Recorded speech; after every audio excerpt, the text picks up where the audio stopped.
할렐루야. 월요일 새벽에 기도 자리에 나오신 여러분을 주님의 이름으로 축복합니다. 이 시간 다 같이 사도신경으로 우리의 신앙을 고백하겠습니다.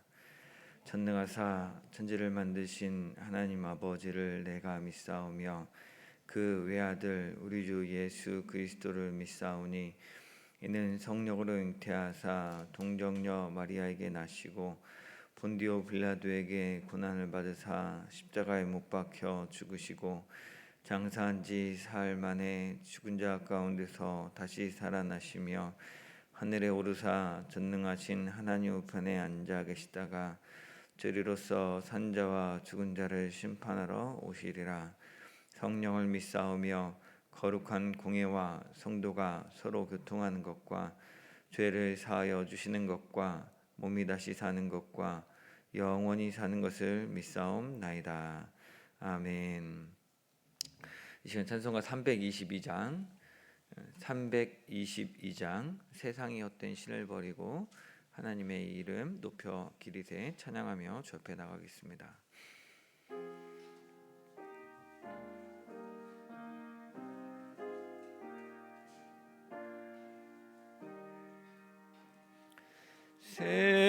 세상에 헛된 신을 버리고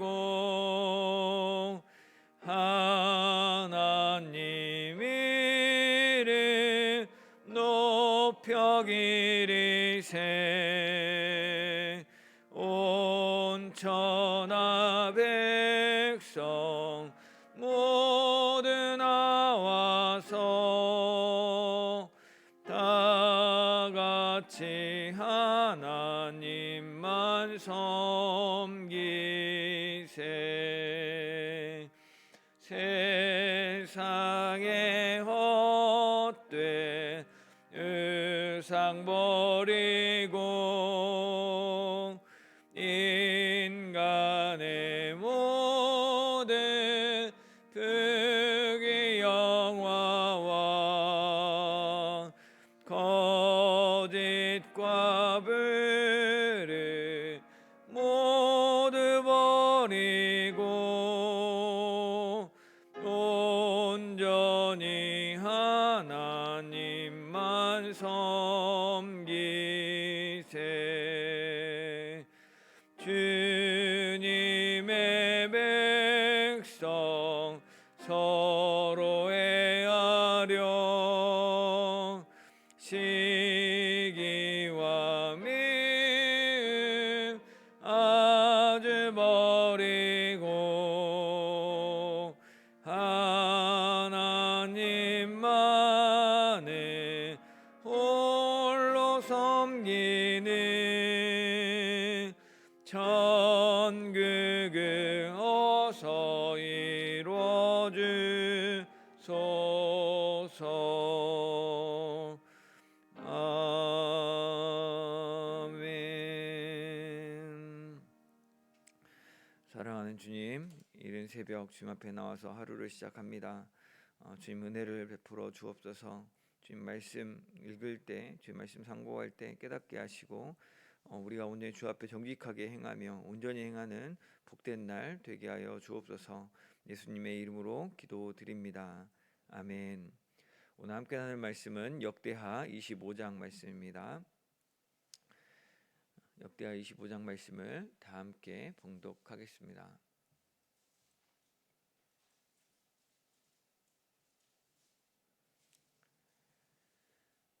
역대하 25장 아마샤가 왕위에 오를 때 나이가 25세라 예루살렘에서 29년 동안 다스리니라. 그의 어머니의 이름은 여호앗단이요 예루살렘 사람이더라. 아마샤가 여호와께서 보시기에 정직하게 행하기는 하였으나 온전한 마음으로 행하지 아니하였더라. 그의 나라가 국거의 섬에 그의 부왕을 죽인 신하들을 죽였으나 그들의 자녀들은 죽이지 아니하였으니 이는 모세의 율법책에 기록된 대로 함이라.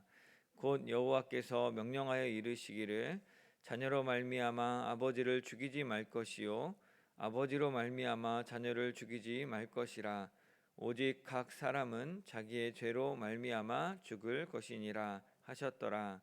아마샤가 유다 사람들을 모으고 그 여러 족속을 따라 천부장들과 백부장들을 세우되 유다와 베냐민을 함께 그리하고 20세 이상으로 계수하여 창과 방패를 잡고 능히 전장에 나갈 만한 자 30만 명을 얻고 또 은 100달란트로 이스라엘 나라에서 큰 용사 10만 명을 고용하였더니 어떤 하나님의 사람이 아마샤에게 나와서 이르되 왕이여 이스라엘 군대를 왕과 함께 가게 하지 마옵소서.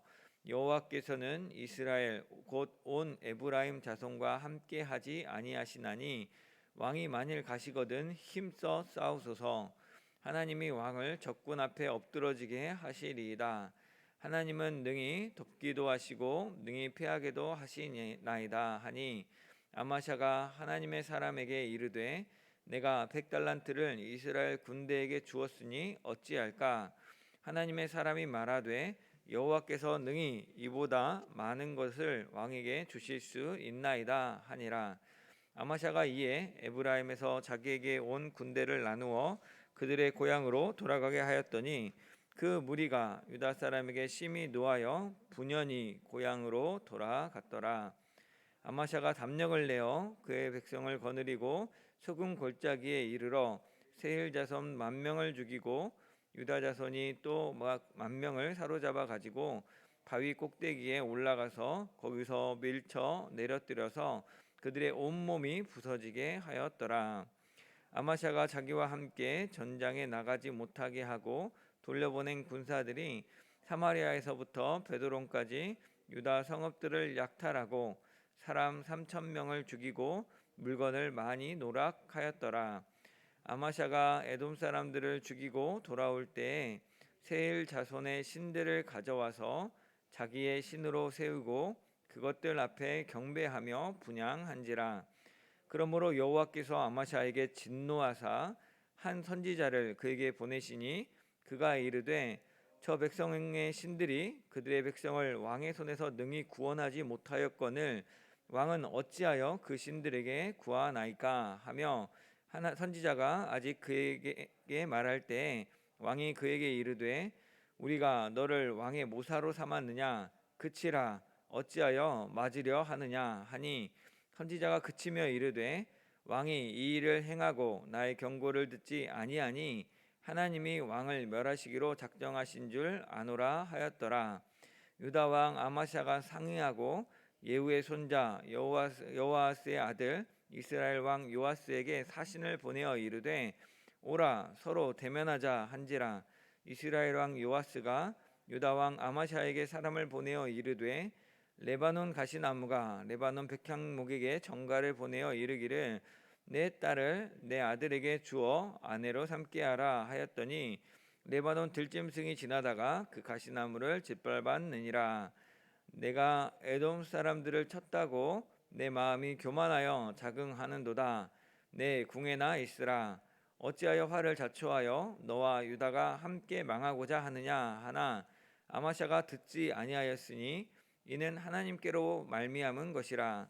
그들이 에돔 신들에게 구하였으므로 그 대적의 손에 넘기려 하심이더라. 이스라엘 왕 요아스가 올라와서 유다 왕 아마샤와 더불어 유다의 베세메스에서 대면하였더니 유다가 이스라엘 앞에서 패하여 각기 장막으로 도망한지라. 이스라엘 왕 요아스가 베세메스에서 여호아스의 손자 요아스의 아들 유다 왕 아마샤를 사로잡고 예루살렘에 이르러 예루살렘 성벽을 에브라임 문에서부터 성 모퉁이 문까지 400규빗을 헐고 또 하나님의 전 안에서 오베데돔이 지키는 모든 금은과 그릇과 왕궁의 재물을 빼앗고 또 사람들을 볼모로 잡아가지고 사마리아로 돌아갔더라. 이스라엘 왕 요아스의 아들 요아스가 죽은 후에도 유다 왕 요아스의 아들 아마샤가 15년간 생존하였더라. 아마샤의 이 외에 처음부터 끝까지의 행적은 유다와 이스라엘 열왕기에 기록되지 아니하였느냐. 아마샤가 돌아서서 여호와를 버린 후로부터 예루살렘에서 무리가 그를 반역하였으므로 그가 라기스로 도망하였더니 반역한 무리가 사람을 라기스로 따라 보내어 그를 거기서 죽이게 하고 그의 시체를 말에 실어다가 그의 조상들과 함께 유다 성읍에 장사하였더라. 아멘. 오늘 함께 살펴볼 역대하 25장은 아마샤 왕의 이야기입니다. 아마샤 왕의 이야기는 역대상 24장에 나왔던 그 아버지 요아스의 경우와 마찬가지로 시작은 좋은데 결말은 나쁜 그런 왕의 이야기가 되겠습니다.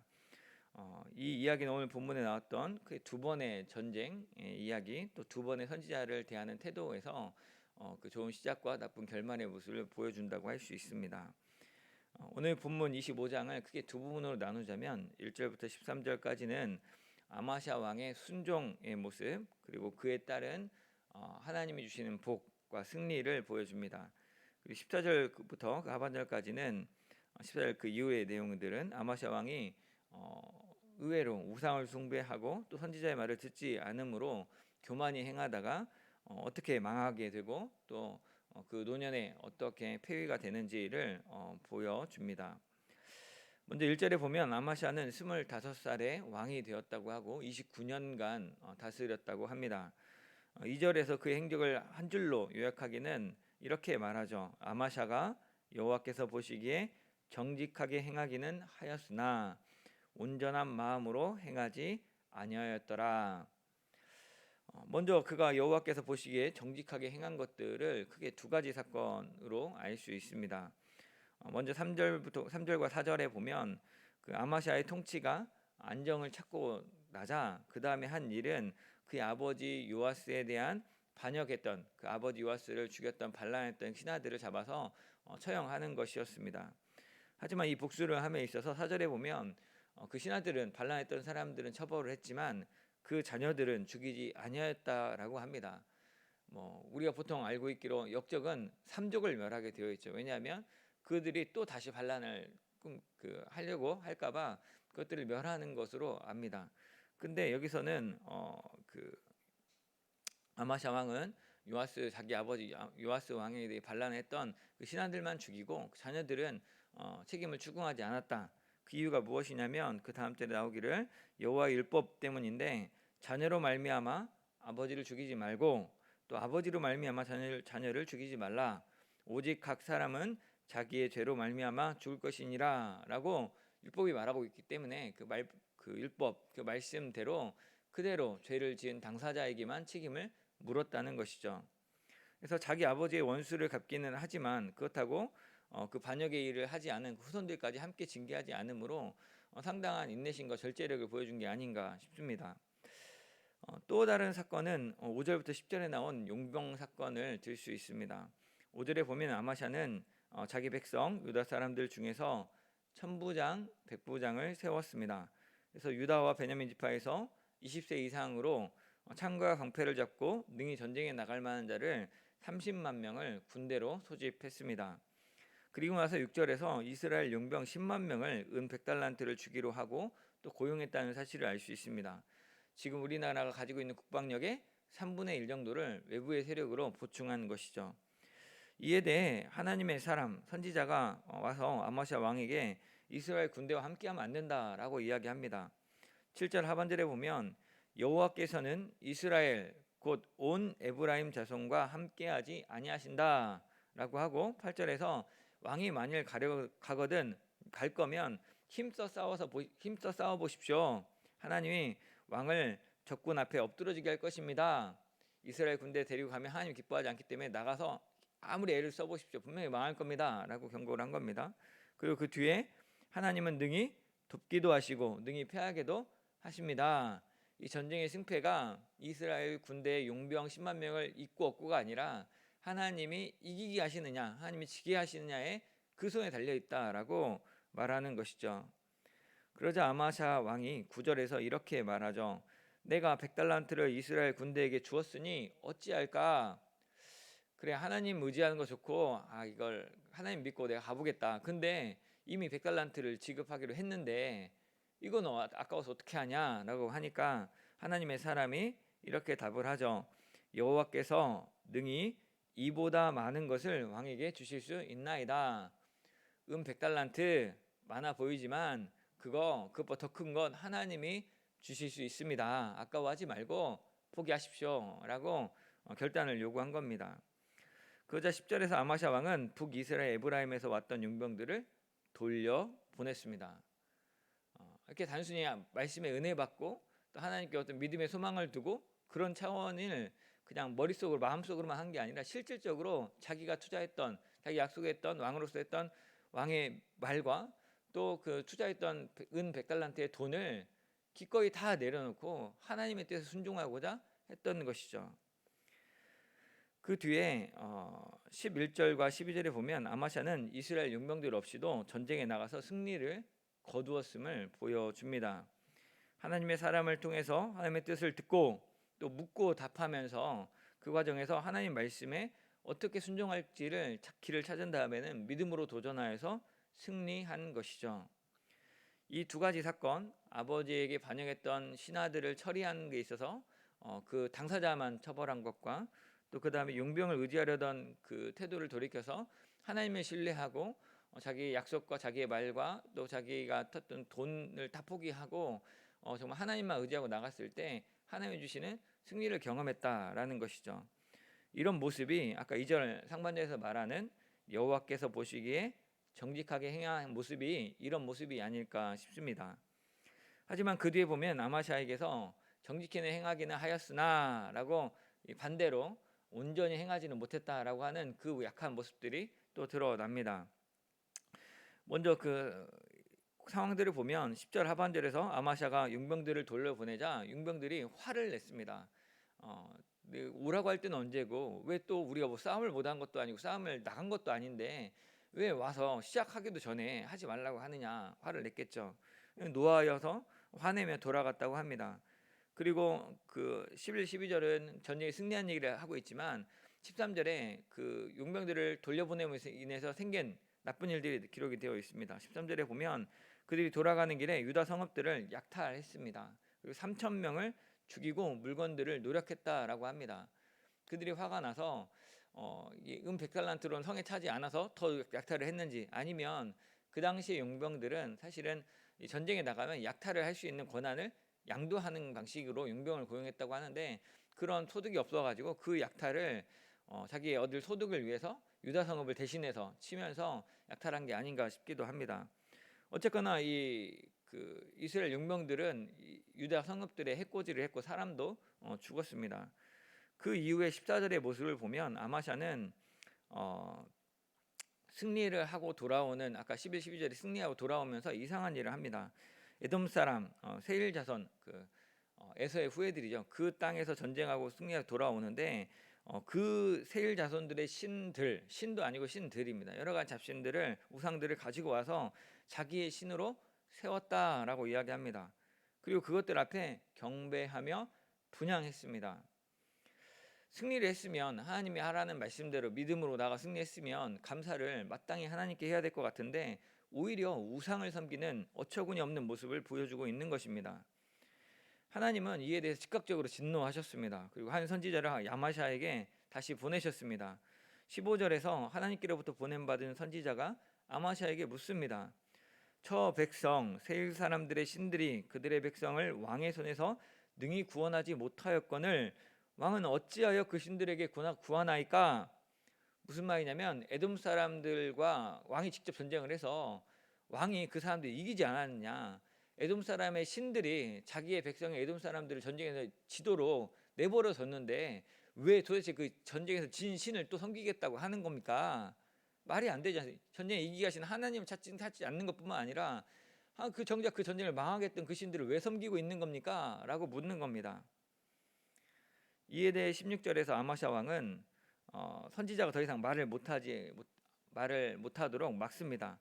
네가 왕의 모사로 우리가 삼았느냐? 아니면 그런 게 아니라면 그치라 그만해라. 더하면 맞을 거다. 협박을 하는 거죠. 왜 이렇게 변한 걸까요? 9절에 보면 하나님의 사람이 말하기를 하나님이 능히 이보다 더 많은 것을 왕에게 주실 수 있습니다라고 했는데 이후에 전쟁에 승리한 건 맞는데 더 큰 걸 기대했는데 아마 이스라엘 용병들이 가면서 해코지를 해서 그런 걸까요? 뭐 그럴 수 있습니다. 그래서 하나님께 좀 실망하는 마음이 생겼을 수 있습니다. 그리고 또 더 나아가서 자신의 승리를 하나님이 주신 승리라고 생각하기도 하기보다 어떻게 보면 이 적군의 신들이 그 적군의 편을 들다가 내 편을 들기를 바꿨구나. 그럼 내가 이 적군의 신을 내 편으로 바뀌었으니까 그 신도 잘 섬겨야겠다라는 마음이 들었을지도 모릅니다. 이거 그냥 저의 상상입니다. 도대체 이해가 되지 않기 때문에 아마시아 왕이 하나님께 감사하는 것 대신 하나님께 묻는 것 대신 어떻게 할지 하나님 앞에 고민하는 것 대신에 그냥 하나님과의 담을 쌓고 하나님의 사람의 말을 막고 무시하고 에돔 사람의 신을 섬긴 것입니다. 이런 모습이 하나님 보시기에 정직하게는 행하였지만 온전한 마음으로 행하지 못한 모습이 아닌가 싶습니다. 참으로 안타까운 모습이죠. 16절 하반절에서 하나님의 사람은 아마시아 왕이 더 이상 말하지 말라는 말대로 말을 그칩니다. 그리고 마지막으로 이렇게 말하죠. 이 일을 행하고 나의 경고를 듣지 아니하니 하나님이 왕을 멸하시기로 작정하신 줄 아노라. 왕을 이렇게까지 말하는데 안 듣고 말을 못하게 하고 굳이 그 길을 가겠다면 하나님이 당신을 망하게 한 것이군요 라고 관계를 끊어버린 겁니다.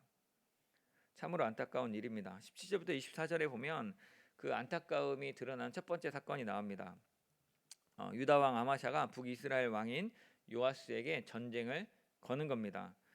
이에 대해 요아스 왕은 19절에서 아마사에게 네가 에돔 사람을 이겼다고 네가 좀 그만한 것 같은데 그냥 네 궁에나 머물고 있어라. 괜히 전쟁 걸지 말고 너 전쟁에 맞서 너나 망해. 그러니까 하지 마라고 싸움을 걸어오는 그 아마샤를 거절했습니다.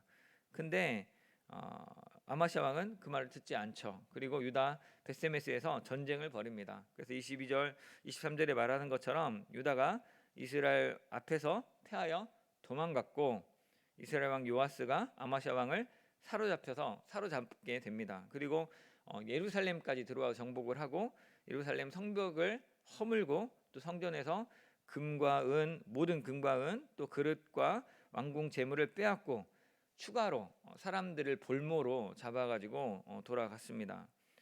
이스라엘의 요아스 왕이 싸우기를 거절했음에도 불구하고 굳이 전쟁을 해서 패배를 맛보고 포로로 잡혀가는 굴욕을 당하는 것은 이 아마샤 왕이 싸움을 못해서일까요? 역대기 기자가 이스라엘 백성들에게 환기시키는 바는 20절에 나온 대로 아마샤가 듣지 아니하였으니 이는 하나님께로부터 말미암은 것이라 라고 하는, 그래서 그들이 에돔 신들에게 구하였으므로 그 대적의 손에 넘기려 하심이더라. 하나님의 계획하심이다. 하나님의 계획하심으로 정령 망하게 하시는 거다라고 한 겁니다. 하나님을 신뢰하기보다 이방신에게 자신의 안위를 맡겨서 결국 그 맡긴 그 결국대로 망하게 되었다는 것이죠. 아마샤 왕의 안타까운 말년 두 번째 사건은 27절에 나오는데 아마샤가 여호와를 버린 후로부터 예루살렘에서 무리가 그를 반역하고 죽임을 당한 것입니다. 아마도 이렇게 포로 잡혀갔다가 꽤 오랜 시간을 지내다가 결국 다시 돌아오게 됐는데 그 뒤에 그 포로 잡혀 있는 그 기간 동안에 이 아마샤의 아들이 다시 이제 왕으로 서게 되고 이중 왕직에 있다가 그 노년에 또 신하들의 반역에 의해서 쫓겨서 라기스로 피신했다가 거기서도 또 반역하는 무리들 때문에 죽임을 당했다는 것이죠. 그래서 20절과 27절에 두 번에 걸쳐서 아마샤 왕이 실패했던 모습을 보여주고 있고 그 실패의 원인을 공통적으로 20절과 27절 모두 다 하나님께서 찾는 것이죠. 아마샤가 하나님을 버리자 망할 수밖에 없었다. 이것을 노골적으로 명백하게 드러내고 있습니다. 사랑하는 우리 선목교회 성도 여러분, 우리의 삶은 어떻습니까? 이 새벽에 주님 앞에 모인 여러분을 보노라면 참 하나님 앞에 정직하게 행하고 충성되게 헌신하는 삶이 그려집니다. 제가 이제 교회 온 지 1년여밖에 안 됐지만 이미 성도님들의 눈빛에서 상당히 하나님을 사랑하고 교회를 사랑하고 섬기는 모습들을 여러 번 느낍니다. 그래서 참 그 젊은 날에도 엄청난 헌신들을 하셨겠구나, 이들이 정말 교회에 많은 일을 하셨겠구나 그려집니다. 근데 그럼 이런 삶이 혹시 좋은 시작이 나쁜 결말로 이어지지는 않을까? 또 두렵기도 합니다. 이 두려움은 단순히 여러분에 대한 마음이 아니고 제가 속했던 선교단체나 그리고 우리 교단의 일을 돌아볼 때 드는 불안감입니다. 참 훌륭했던 분들이 참 선교단체와 교회를 위해서 교단을 위해서 큰 일들을 하시고 많은 사람들이 존경을 받던 분들이 노년에 온전한 마음으로 행하지 않은 아마샤 같은 모습을 보였기 때문입니다. 그렇게 하나님만 믿고 놀라운 부흥의 역사를 경험하고 한국교회에서 헌신하셨던 분들이 노년에 왜 자기의 어떤 이름과 자기의 돈과 자기의 어떤 안정을 위해서 하나님 마치 안 계신 것처럼 행동하는지 답답할 뿐입니다. 그로 인하여서 하나님이 드러내게 하시는 수치가 온천하에 드러나고 교회는 얼굴 들 곳이 없게 된 것이죠. 하나님이 살아계시는구나 거꾸로 알게 되는 지경입니다. 말씀을 알게 되면 그 말씀을 믿고 감히 세상의 방법이 아니라 믿음의 방법으로 선택하고 헌신하며 하나님이 이루시는 기적을 경험하는 것이 우리 신앙 생활의 그 모습입니다. 그래서 우리 안에 많은 이들이 불신 가정에서 내가 어떻게 예수를 믿게 되었는지, 내가 이렇게 믿음 없는 가정에서 어떻게 믿음으로 자녀를 양육하고 하나님 은혜를 주셨는지 다 고백하는데, 근데 그 온전히 행하였던, 그러니까 하나님 앞에 정직하게 행하였던 모습을 온전히 행함까지 가지 못하면 그 뒤에는 인간적인 마음에 인간적인 계산과 하나님에 대한 속상함과 자기의 어떤 교만함 때문에 정녕 망하는 길로 자꾸 궁지로 몰리게 된다는 거죠. 부부간의 관계가 어려워지고 자녀들과의 관계가 어려워지고 교회 안에서 갈등이 나로 인해 시작되고 이런 안타까운 일들을 겪는다면 정말 땅을 치고 후회할 일이라 생각이 됩니다. 근데 오늘 말씀을 보면서 우리가 참 기대하며 좀 소망을 가져야 될 건 뭐냐면, 분명한 것은 우리가 이런 어리석은 일을 하려고 할 때 하나님이 가만두지 않는다는 겁니다. 하나님의 선지자를 보내셔서 말씀하십니다. 부딪히시고 직언하십니다. 우리 안에 정면으로 두드리시며 말합니다. 이 일 잘못됐다. 왜 이렇게 망하는 길로 가려고 하느냐라고 하나님 말씀하신다는 것이죠. 우리를 구원하지 못하는 돈이나 어떤 직장이나 성공이나 명예, 모임, 건강, 가족 이런 거에 마음 뺏기지 말고 그것들에게 내 삶을 맡기지 말고 하나님께 맡기라고 말씀하시는 것이죠. 근데 그 말씀조차도 듣기 싫어서 우리가 너를 우리의 모사로 삼았느냐? 그치라.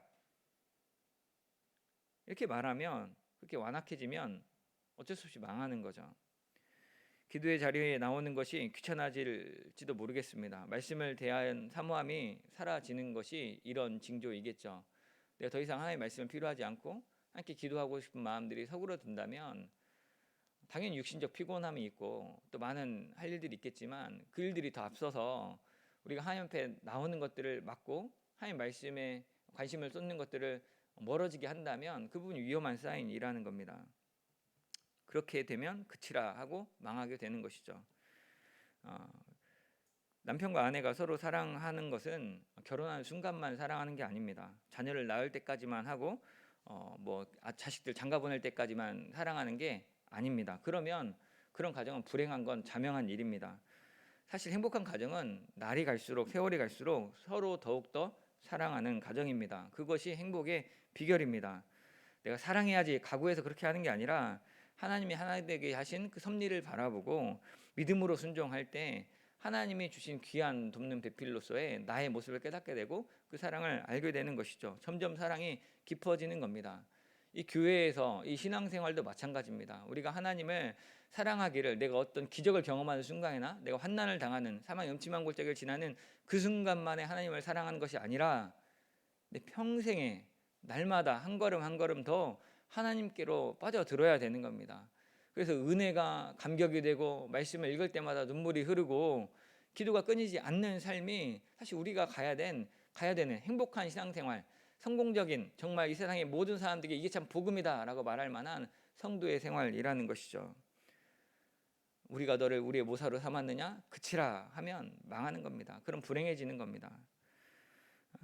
오늘 이 새벽 주님 앞에 나온 우리 사목교회 성도님들 모두 다, 저와 여러분 모두 다 끝까지 주님 보시기에 정직하게 행하고 온전한 마음으로 하나님을 사랑하고 사모함으로 말씀과 기도로 믿음으로 행하시는 복된 성도님 되시기를 주님의 이름으로 축원합니다.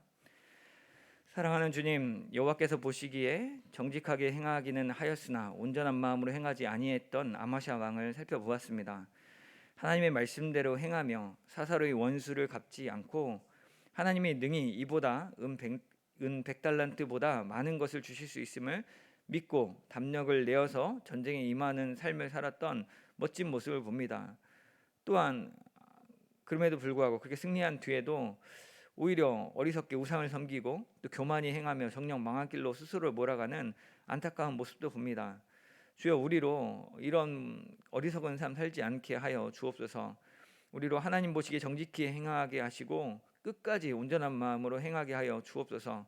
우리가 어떤 교만이나 어떤 물질이나 내 명예에 매이고 세상의 헛된 우상신들을 섬기는 것이 아니라 오직 하나님만 섬기며 하나님만 높이는 삶, 하나님만 사랑하며 더욱 주 앞에 매이는 삶 살게 하여 주옵소서.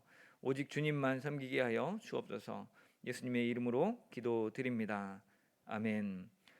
이 시간 주신 말씀 생각하며 함께 기도하기 원합니다. 여호와께서 보시기에 정직하게 행하고 온전한 마음으로 행하는 삶 살게 해달라고, 우리의 참된 복, 참된 구원이 오직 여호와 하나님 한 분으로부터 임하는 줄을 분명히 알고 고백하도록, 하나님의 섬김으로 하나님 주시는 복을 누리는 우리 되게 해달라고, 세상의 헛된 신, 돈이나 명예나 권세를 세상이 주는 것을 착각하지 않고 우리 삶의 중심을 하나님께 두고 살게 해달라고 같이 기도하기 원합니다. 사랑하는 주님 아버지, 감사합니다. 이 시간 온전히 주님 아버지 앞에 이 말씀을 통하여서 여호와께서 보시기에 정직하게 행하는 삶, 온전한 마음으로 행하는 삶을 돌아보게 하시니 감사합니다. 하나님, 그동안 우리가 참 믿음이 없고 연약한 자임에도 불구하고 주님의 은혜로 주님 이 교회에 모여서 우리 인생 가운데 주님께 우리가 헌신하게 하시고 헌금하게 하시고 봉사하게 하시고 사랑하게 하셨던 것 봅니다. 그동안 주님께 베풀어 주셨던 은혜로 우리가 여기까지 왔사오니 우리가 이 하나님 보시기에 정직하게 행했던 삶을 온전한 마음으로 행하는 삶까지 이어질 수 있도록 우리의 전 인생을 하나님께 드리는 삶을 할 수 있도록 주여 도와 주시옵소서. 우리가 정말 주님 안에서 주께 묻고 답하기를 그치지 않게 하시고 주님의 말씀에 근거하여서 우리 삶의 문제들을 결정하고 믿음으로 나아가는 삶을 할 수 있도록 주님 도와주십시오. 우리가 우리 인생을 그렇게 주님 앞에 선택했고 또 우리 자녀들을 믿음으로 그렇게 양육하고자 했습니다. 우리가 이제 이 교회도 그렇게 주님 뜻 가운데 사랑하며 헌신하기를 원합니다. 주님 몸된 교회를 사랑하고 정말 주님 몸된 교회를 살리는 일에 우리의 삶을 내어놓게 하시고 그를 통하여서 하나님의 영화롭게 하시는 우리 삶의 영광을 맛보게 하시고 하나님의 기뻐하시는 마음과 하나님의 그 사랑하시는 그 소망의 뜻으로 이 전주 땅에 이 서문교회가 해야 될 일을 감당하는 저희 될 수 있도록 주여 도와 주옵소서. 우리의 참된 복이, 참된 구원이 이 세상에 있지 않습니다. 세상 사람들의 판단이나 세상 조류에 있지 않음을 우리가 분명히 알게 하시고 오직 우리의 참된 복음이, 우리의 참된 구원이 오직 여호와 하나님 한 분으로부터 임하는 줄을 알고 믿음으로 담대히 나아가게 하여 주옵소서. 우리가 다른 데서 복을 구하지 않고 오직 하나님을 섬김으로 하나님이 주시는 복을 구하게 하여 주옵소서. 세상의 헛된 신 앞에 우리 자신을 내어주지 않도록 세상의 돈이나 명예나 권세가 주는 편리함을 정말 그것들이 우리에게 주는 복으로 착각하지 않게 하시고 우리가 하나님께 중심을 바로 두고 온전히 하나님만 위하여서 먼저 그의 나라 의를 구할 때 모든 걸 더하시는 방식으로 하나님 뜻 가운데 하나님 은혜 안에 구하는 자 될 수 있도록 주여 도와 주옵소서. 주님 감사합니다. 월요일 새벽은 나라와 민족을 위해 기도하는 날입니다. 대통령과 위정자들을 위해서 국정을 이끌어 나갈 지혜를 주시라고, 소통할 수 있는 은혜를 주시라고, 그리스도인들이 하나님의 나라와 의를 구함으로 이 나라와 민족이 하나님의 공의와 사랑의 복을 누리게 해달라고 기도해 주시기 바랍니다. 이 시간 나라를 위해서 기도할 때 한번 주님 바라보며 기도하도록 하겠습니다. 사랑하는 주님 아버지 시간 우리 대통령과 위정자들을 품고 우리 나라와 민족을 위해 기도하기 원합니다. 우리에게 윤석열 대통령, 귀한 대통령 세워주신 줄 압니다. 주여 불쌍히 여겨 주옵소서. 주여 함께하여 주옵소서. 주여 돕는 자를 붙여주시고 바른 판단할 수 있도록 하나님을 경외하고 하나님을 두려워하는 통치자가 될 수 있도록 주님 도와주옵소서. 그 한 사람으로 인하여서 여러 사람이 정말 복을 누릴 수도 있고 또 고통을 얻을 수도 있는데 하나님 그 가운데 지혜 있게 하시고 그 마음의 심령을 주님 붙잡아 주셔서 오직 하나님 앞에 바로 서게 하시고 그 가운데 정말 이 나라를 사랑하고 이 나라 국민들을 돌아보고 그들을 마음을 품고 섬기는 훌륭한 대통령이 될 수 있도록 주여 붙잡아 주시고 또 주변에 돕는 자들을 보내주셔서 정말 느헤미야 같은, 다니엘 같은, 요셉 같은 총리들을 세워주셔서 그들의 도움들을 받아서 하나님이 기뻐하시는 통치를 감당하는 귀한 위정대가 될 수 있도록 지금 도와주십시오. 이 나라의 정치인들 좀 붙잡아 주셔서 여야 간의 정치적 갈등의 골이 깊어가는데 하나님 이것들 정쟁으로만 그치지 않게 하시고 정말 이 나라 국민들을 사랑하되 정말 참으로 지혜 있게 분쟁과 다툼으로 힘으로 하지 아니하고 정말 그 가운데 섬기는 사랑과 원칙과 정말 이 나라를 정말 애틋하게 사랑하는 주님 주신 마음으로 하나님 주신 소명을 따라서 일들 감당할 수 있도록 지금 도와주십시오. 이 국회에 또 정치에 또 관료로 진출해 있는 그리스도인들을 지금 붙잡아 주셔서 그들이 하나님 나라와 의를 구함으로 이 나라의 민족이 하나님의 공의와 사랑의 복을 누릴 수 있게 해달라고 정말 그들의 그 목표들을 지금 붙잡아 주시고 그 가운데 초당적인 협력과 하나님 나라의 의를 구하는 삶을 할 수 있도록 지금 도와주십시오. 우리 주변에 있는 수많은 사건 사고들이 적지 않습니다. 이 요란한 이 세상 가운데 정말 이 고통이 끊임없이 물려오는 이 세상 가운데 정말 하나님의 사람들을 세워주셔서 이 땅 가운데 평화할 수 있도록 이 땅 가운데 하나님 주시는 은혜를 누릴 수 있도록 주여 도와 주옵소서. 주님 이제 한 번 더 나라와 민족 세계 열방을 위해서 기도하기 원합니다. 러시아 우크라이나 전쟁 계속되고 있습니다. 속히 종식되게 해달라고 또한 우리가 지금 당면하고 있는 세계적인 경제 위기를 잘 극복할 수 있도록 은혜를 베풀어 달라고 기도해 주시기 원합니다. 그 외에도 수많은 곳곳에서 자유와 평화를 갈망하는 모습들이 있습니다. 특히 지금 중국에서 강도 높은 코로나 봉쇄로 말미암아서 반발 시위가 일어나고 있다고 합니다. 이에 대해서 정부가 강한 탄압으로 이어지지 않도록 인명피해가 있지 않도록 기도해 주시고 사람이 사람답게 자유롭고 평화롭게 살만한 권리들을 잘 누리는 세계 민족, 세계 열방 되게 해달라고 기도해 주십시오. 그 외에 각자 개인 기도 좀 가지고 기도하시고 돌아가시기 바랍니다. 기도하겠습니다. 사랑하는 주님 아버지 이 시간 주님 아버지 앞에 평화를 구합니다. 러시아 우크라이나 전쟁이 벌써 참 오랜 기간 동안 지속되고 있습니다. 아버지 이 침략하여서 힘으로 다른 사람의 삶을 파괴하고 그를 인하여서 나의 이익을 얻으려고 하는 이 악한 전쟁을 주님 멈춰 주옵소서.